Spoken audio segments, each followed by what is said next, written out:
بسم اللہ الرحمن الرحیم۔ ایسی ہستی جنہوں نے اپنی ساری زندگی قرآن مجید کی آیات سے گفتگو کی، ایسی ہستی کہ جب ان سے کوئی سوال کیا جاتا تو جواب میں قرآن مجید کی آیت تلاوت کرتی۔ آخر وہ سوال کیا تھے اور ان کے جواب میں پڑھی جانے والی آیات کون سی تھی؟ تو اگر آپ بھی یہ سب جاننا چاہتے ہیں تو جڑے رہیے ہمارے ساتھ اس ویڈیو میں۔ ناظرین، قرآن مجید میں اس کائنات کے ہر سوال کا جواب موجود ہے، مگر آج کل مسلمان اللہ کے اس عظیم تحفے کی قدر بھول چکے ہیں۔ ہونا تو یہ چاہیے تھا کہ ہم زندگی کے تمام تر امور میں اللہ کی اس عظیم کتاب سے رہنمائی لیتے اور اپنے ہر سوال کا جواب اس الہی تحریر سے وصول کرتے، مگر وہی ہوا جس کا اشارہ صدیوں قبل امام علی ابن ابی طالب علیہ السلام اپنے خطبات میں دے چکے تھے۔ آپ نے اپنی وصیت میں فرمایا تھا، اے لوگو، قرآن مجید کو مضبوطی سے پکڑے رکھنا، کہیں ایسا نہ ہو کہ غیر اس پر عمل کرنے میں تم سے سبقت لے جائیں۔ ناظرین، اگر ہم غور کریں تو آج وہی دور نظر آتا ہے۔ آج یورپ و امریکہ میں موجود ریسرچ سینٹرز اس کتاب پر تحقیق کر رہے ہیں اور اس کے اسرار و رموز بیان کر رہے ہیں، مگر جس امت پر اس کتاب کو نازل کیا گیا وہ اس سے کوسوں دور ہو چکی ہے۔ اہل بیت نے ہمیں کئی مقامات پر اس قرآن میں موجود اس کائنات کے عجائب سے آگاہ کیا اور مختلف علوم تعلیم فرمائے۔ بلا شبہ ناظرین، اہل بیت اللہ کی کتاب کی مجسم تصویر تھے، بلکہ حقیقت تو یہ ہے کہ وہ خود قرآن ناطق تھے اور اس کتاب کی اہمیت اور تعلیم ہر شخص کو عطا کرتے تھے۔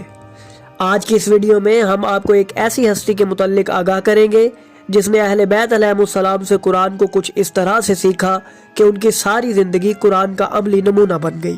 ایک ایسی ہستی جس نے قرآن کی اہمیت کو سمجھا اور اہل بیت علیہ السلام کے گھر میں رہ کر ان کی خدمت کی اور صاحبان تطہیر سے علم الہی حاصل کیا۔ جی ہاں ناظرین، آج ہم دختر رسول کی باوفا کنیز حضرت فضہ سلام اللہ علیہ کی بات کرنے جا رہے ہیں اور ان کے متعلق ایسی معلومات آپ کو فراہم کریں گے جو شاید ہی پہلے آپ جانتے ہوں۔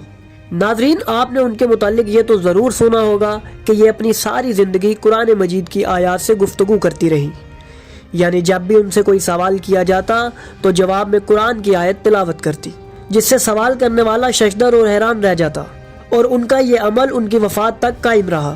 لیکن ناظرین، آپ نے وہ سوال اور جواب جو ان سے کیے گئے کم ہی سنے ہوں گے اور سوچا ہوگا کہ آخر وہ کون سی آیات سے جواب دیا کرتی تھی۔ تو چلیے ناظرین، انہی روایات کو بیان کرتے ہیں۔ کتاب مناقب شہر آشوب میں یہ واقعہ تفصیل سے بیان کیا گیا ہے کہ ابو القاسم دمشقی بیان کرتے ہیں کہ ایک عرب حج کرنے کوفہ سے چلا۔ وہ بیان کرتا ہے کہ میں ایک ویران مقام پر قافلے سے پیچھے رہ گیا، پس میں نے دیکھا کہ ایک معظمہ ایک جگہ پر تنہا بیٹھی ہوئی ہے، پس میں ان کے قریب گیا اور حال دریافت کیا۔ انہوں نے سورہ زمر کی آیت تلاوت فرمائی، پہلے سلام کرو پھر معلوم کرو۔ لہٰذا میں نے انہیں سلام کیا اور پوچھا کہ آپ بنی آدم سے ہیں یا کسی اور مخلوق سے؟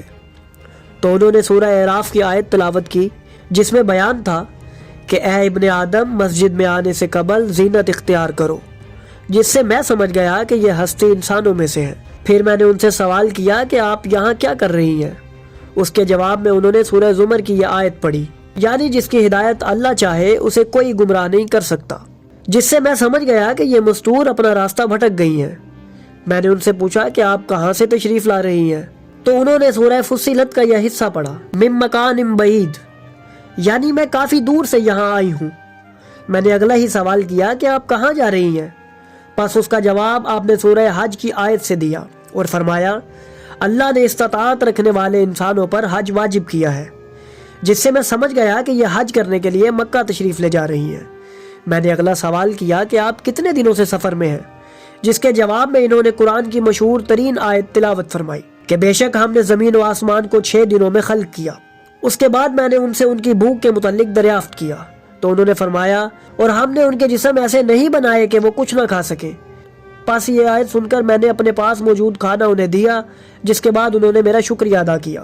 میں نے ان سے سفر کا آغاز کرنے کو کہا تو آپ نے فرمایا، اللہ کسی کو اس کی قوت سے زیادہ تکلیف نہیں دیتا۔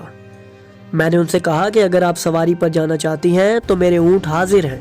پس میں نے ان کو اونٹ پر سوار کیا اور اونٹ کی مہار خود تھامی۔ آپ نے سوار ہوتے وقت یہ آیت پڑھی، حمد ہے اللہ کے لیے جس نے اس سواری کو ہمارے لیے مسخر کیا۔ پس ہم نے سفر کیا اور ہم ایک مقام پر پہنچے جہاں ہمیں ہمارے قافلے والے مل گئے۔ میں نے ان سے پوچھا کہ اس قافلے میں آپ کا کوئی جاننے والا ہے جسے آواز دوں؟ پس آپ نے 4 مختلف آیات تلاوت کی جو بالترتیب یہ تھیں: اے داؤد، ہم نے تمہیں زمین پر اپنا خلیفہ بنایا اور محمد اللہ کے رسول ہیں۔ اے یحییٰ، اس کتاب کو مضبوطی سے تھام لو، اور اے موسیٰ، جان لو میں ہی اللہ ہوں۔ پس میں اس قافلے میں گیا اور ان 4 ناموں کو پکارا تو 4 جوان اس ہستی کی خدمت میں آئے۔ میں نے اس معظمہ سے پوچھا کہ یہ آپ کے کیا لگتے ہیں؟ تو آپ نے فرمایا، بے شک مال اور اولاد دنیا کی زینت ہے، جس سے میں سمجھ گیا کہ یہ آپ کے ہی بیٹے ہیں۔ پھر وہ معظمہ اپنے بیٹوں سے مخاطب ہوئی اور سورہ قصص کی آیت تلاوت فرمائی، یعنی اس مزدور کو مزدوری دے دو کیونکہ بہترین مزدور وہی ہے جو ایماندار ہو۔ پس ان نوجوانوں نے مجھے کچھ رقم عطا کی۔ اس ہستی نے اپنے بیٹوں سے دوبارہ کہا، اللہ جسے چاہتا ہے اضافے سے نوازتا ہے۔ یہ سن کر انہوں نے مجھے مزید کچھ رقم عطا کی۔ میں نے ان لڑکوں سے پوچھا کہ یہ ہستی کون ہے؟ تو انہوں نے فرمایا کہ یہ ہماری ماں حضرت فضہ سلام اللہ علیہا ہیں، جو خانوادہ رسول کی خدمت گزار ہیں۔ انہوں نے آج تک اپنی زندگی میں سوائے قرآن کی آیات کے کچھ کلام نہیں کیا۔ ناظرین، اس کے علاوہ ایک اور روایت عبداللہ بن مبارک سے بھی منقول ہے، جس سے مختلف کتابوں میں نقل کیا گیا ہے۔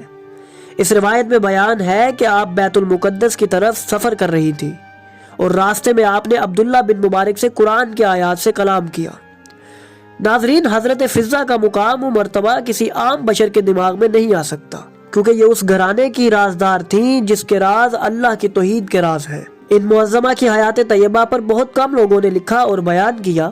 حضرت فضہ کی زندگی ہمیں یہ پیغام دیتی ہے کہ قرآن مجید کی حقیقی عظمت کو سمجھنے کے لیے ضروری ہے کہ ہم اس کے حاملین یعنی اہل بیت علیہ السلام کے در سے جڑے رہیں۔